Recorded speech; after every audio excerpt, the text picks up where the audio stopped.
अभिमन्यु वध। अभिमन्यु वध यह महाभारत में अधर्म की पराकाष्ठा का एक उदाहरण है। महाभारत युद्ध के 13वें दिन की बात है। युधिष्ठिर को चक्रव्यूह में फंसाकर बंदी बनाने की मंशा से कौरवों ने अर्जुन को दक्षिण की ओर युद्ध में फंसा रखा था। युद्ध के नियम के अनुसार यदि कोई योद्धा किसी योद्धा से युद्ध करते समय बीच में युद्ध छोड़कर भाग जाता है तो उसे हारा हुआ माना जाएगा। इस कारण से अर्जुन दक्षिण की ओर ही युद्ध कर रहे थे। समय की गंभीरता को समझते हुए द्रोणाचार्य द्वारा चक्रव्यूह की रचना की गई। यह चक्रव्यूह पांडव सेना को अत्यधिक क्षति तथा युधिष्ठिर को बंदी बनाने हेतु आगे बढ़ रहा था। चक्रव्यूह का दूसरा नाम पद्म व्यूह है। इसको भेदना अति गोपनीय है। युधिष्ठिर को चक्रव्यूह भेदना नहीं आता था। यदि वह इस चक्रव्यूह में आते हैं तो निश्चित ही बंदी बनते और पीछे हटते तो उनकी हार मानी जाती। दोस्तों, यह आपका अपना चैनल ज्ञान और ध्यान और आप सुन रहे हैं अनिल वॉइस। दोस्तों, महाभारत काल में चक्रव्यूह भेदने एवं उससे बाहर निकलने का पूर्ण ज्ञान केवल श्री कृष्ण, अर्जुन, द्रोणाचार्य एवं प्रद्युम्न जो कि श्री कृष्ण के पुत्र इनको ही था। इनके अलावा केवल अभिमन्यु ही ऐसे थे जो चक्रव्यूह में प्रवेश करना जानता था। अपनी माता के गर्भ में रहते हुए तेजस्वी अभिमन्यु ने चक्रव्यूह भेदना सीखा था। जब अर्जुन अपनी गर्भवती पत्नी सुभद्रा को चक्रव्यूह भेदना समझा रहे थे, परंतु माता के बीच में सो जाने के कारण अभिमन्यु पूर्ण ज्ञान नहीं ले सके। चक्रव्यूह भेदना तो सीख लिया परंतु बाहर निकलना नहीं सीख पाए। अर्जुन एवं सुभद्रा का पुत्र अभिमन्यु एक कुशल योद्धा था। अभिमन्यु को रौद्रधारी भी कहा जाता है क्योंकि वह रौद्र नामक धनुष को धारण करते थे। यह धनुष उन्हें उनके ज्येष्ठ मामा बलराम से प्राप्त हुआ था। मूल रूप से यह धनुष महादेव का है। महादेव ने यह धनुष बलराम जी को दिया था। अपनी वीरता एवं दृढ़ता का परिचय देते हुए वीर अभिमन्यु ने महाराज युधिष्ठिर से चक्रव्यूह भेजने की आज्ञा मांगी। युधिष्ठिर ने अभिमन्यु को आज्ञा नहीं दी, परंतु दृढ़ एवं विवेकी अभिमन्यु यह जानते थे कि उसके अलावा वहां उपस्थित योद्धाओं में से कोई भी चक्रव्यूह को भेदना नहीं जानता था। वह यह भी जानते थे कि यदि युधिष्ठिर इस चक्रव्यूह में गए तो उनका बंदी बनना तय है, साथ ही धर्म युद्ध यहीं पर समाप्त हो जाएगा। धर्म की हार होगी और अधर्म की जीत हो जाएगी। कौरवों की कुटिलता एवं समय की गंभीरता को समझते हुए अभिमन्यु ने खुद ही चक्रव्यूह में जाने का निर्णय लिया। उसके निर्णय के आगे युधिष्ठिर भी हार गए।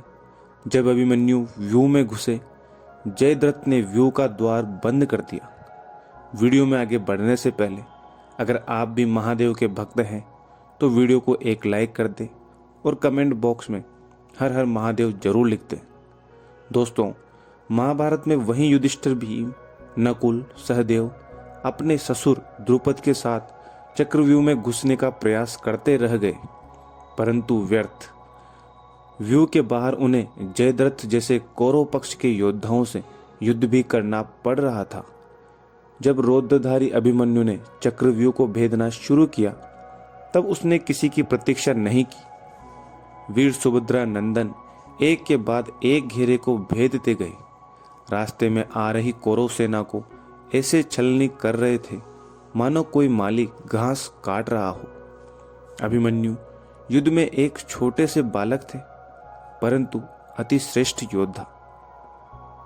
छठे घेरे को पार करते करते अभिमन्यु ने रुकमार्थ, बृहदबाला, लक्ष्मण, दुर्योधन का पुत्र, 6 परामर्शदाताओं, कर्ण के 7 पालक भाइयों, शल्य के पुत्र सहित कई योद्धाओं को मार डाला। यह सब देख कौरव पक्ष विचलित हो उठा। वीर अभिमन्यु से कौरव पक्ष के योद्धा एकल युद्ध करने में अक्षम प्रतीत हो रहे थे। दुर्योधन पुत्र हानि से क्रोधित किसी भी मूल्य पर अभिमन्यु की मृत्यु चाहता था। उसने द्रोणाचार्य से अभिमन्यु पर मिलकर हमला करने का आदेश दिया।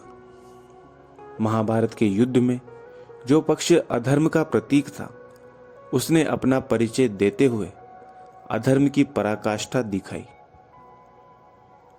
युद्ध के नियमों को तोड़ते हुए वीर योद्धा अभिमन्यु को बहुत सारे योद्धाओं ने मिलकर क्षति पहुंचाई।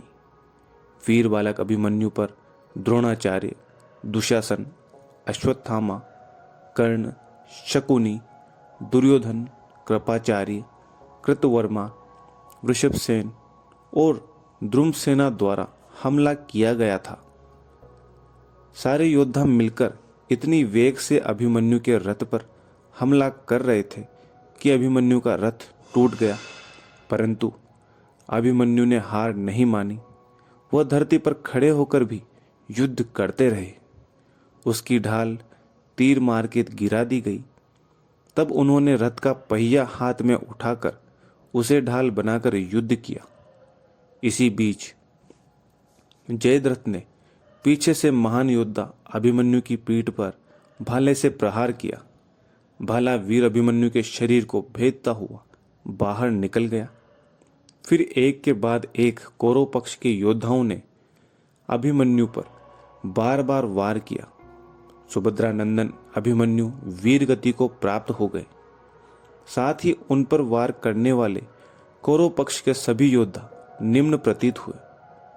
जब अर्जुन चक्रव्यूह को भेदते हुए अंदर पहुंचे तो अपने पुत्र की यह अवस्था को सहन नहीं कर पाए। तभी अर्जुन ने जयद्रथ वध की शपथ ली थी। इस युद्ध में निष्कर्ष यह था, महाभारत के युद्ध में बहुत से महान योद्धाओं ने युद्ध लड़ा, परंतु जो शौर्य, साहस एवं क्षमता वीर अभिमन्यु की थी, वह किसी की भी नहीं। सुभद्रा नंदन देवी द्रौपदी के प्रिय पुत्र अभिमन्यु अमर रहे। अभिमन्यु की वीरता सदैव प्रेरणादायक रही है। प्रिय दोस्तों, अगर वीडियो जरा सी भी अच्छी लगी हो तो चैनल को सब्सक्राइब जरूर कर लें। महादेव की कृपा आप सभी पर हमेशा बनी रहे। धन्यवाद। हर हर महादेव दोस्तों।